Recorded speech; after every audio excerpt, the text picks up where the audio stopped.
all of the things we talked about when I was, your on-air co-worker, all those things have happened. And people don't either care or they didn't listen or whatever. It doesn't matter. Other things that we talked about and other things that we're now seeing are going to happen. The dollar is not going to last. So what does the world look like? We have two ways to go. We can either tear each other apart, or we can see that world that Amazon was talking about last night on 60 Minutes, where literally the sky is the limit. Everything is about to change. When you look at the state of the economy, Obamacare, the disaster, the rise and the ever-growing government, deficits, debt, doubling of the people on welfare, what do you think in the privacy? I know you spend a lot of time reading, and you now become a student of history. What do you think privately is going to happen to this country? I think that we are in trouble. Yeah, and I think that we are in a situation that we will either rise to the occasion and be our best selves. I saw something that happened over the weekend, Sean, a poll that came out. I know you must have talked about it today. 70% of Americans don't trust each other. They think only 30% of this country you can trust.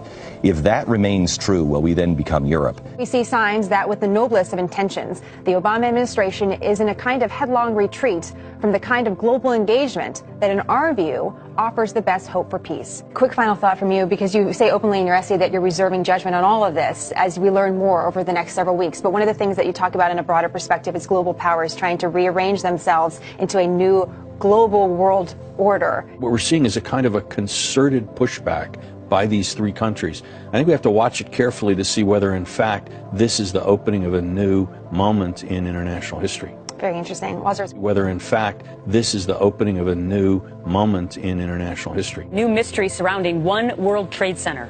For about a year, New Yorkers have reported hearing an eerie sound coming from the newly constructed building. They call it haunting, and it's got a lot of people talking. Rick Leventhal joins us now. So, Rick, you went down there. You did some investigative work. What did you learn?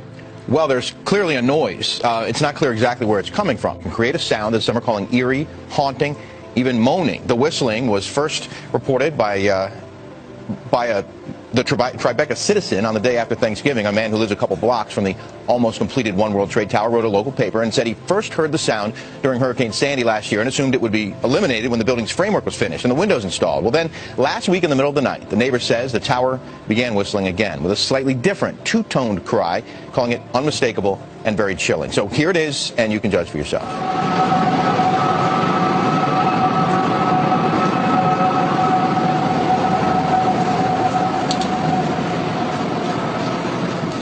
Like, one of them is the mechanical mismatch between humans and electronics, right? So electronics are boxy and rigid, humans are curvy and soft. That's a mechanical mismatch problem. Well, a researcher at the University of Illinois, his name is Dr. Rogers, what he did is he founded a company and they started making electronic tattoos. So I'm wearing one here on my arm. Do we have a camera to get a... This is a developmental system made by MC10. And it has an antenna and some sensors embedded in it. And what we plan to do is work with them to advance a tattoo that could be used for authentication. Now, it may be true that 10 to 20-year-olds don't want to wear a watch on their wrist, but you can be sure that they'll be far more interested in wearing an electronic tattoo, if only to piss off their parents. That's something that you wear, but you could also imagine including authentication in just your daily habits. So I take a vitamin every morning. What if I could take vitamin authentication? What? Vitamin authentication. Look, I have one right here. Well, here, I'll let you hold it. Would you like to hold it? I'll hold it. Okay. So this... You guys see it? This pill has a small chip inside of it with a switch. And they power it up, and the switch goes on and off. And it creates an 18-bit ECG-like signal in your body, and essentially your entire body becomes your authentication token. Yes, this is true. Okay? Okay, but... Okay, so wait. So it's really true. So what this means is that becomes my first superpower. I really want the superpower. It means that my arms are like wires, my hands are like alligator clips. When I touch my phone, my computer, my door, my car, I'm authenticated in. First superpower. Like, I want that. This is FDA cleared? So here's the thing. This is not science fiction. This pill is actually made by a company called Proteus. And they've developed it for medical applications. That pill has been CE stamped and cleared by the FDA. Does Google now know everything I do and everywhere I go? Because, let's face it,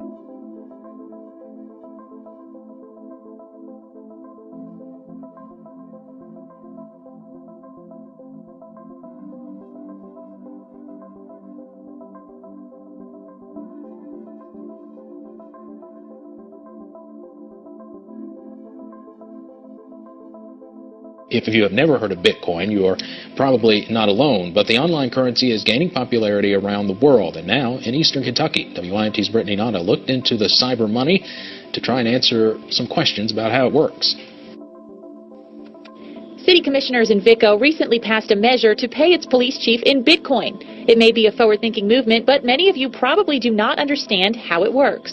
Bitcoin is a new currency traded against the dollar, yen, euro, and every other currency around the world.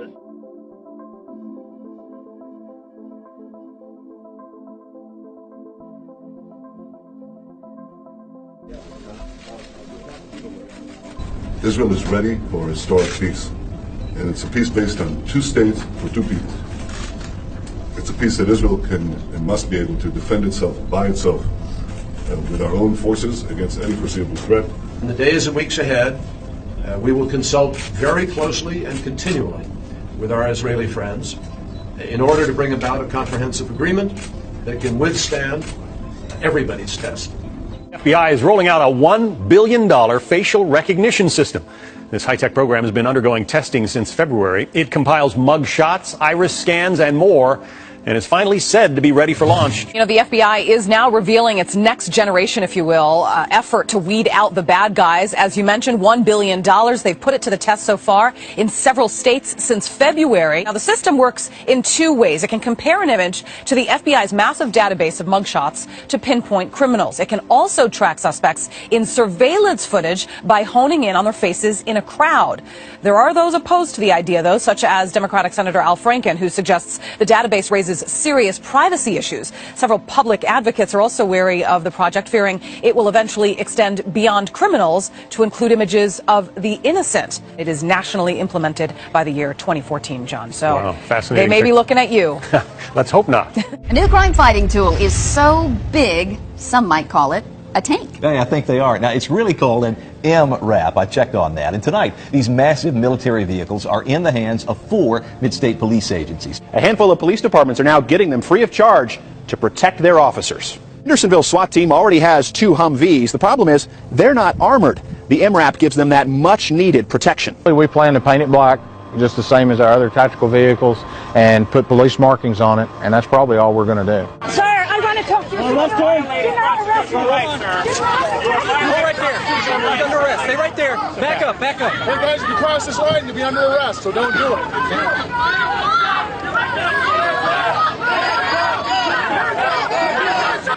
Amy, we're going to get you out of here very soon. Yes, we have everything. This was, Amy, a reporter being arrested by police who were dressed like stormtroopers out of a Steven Spielberg movie.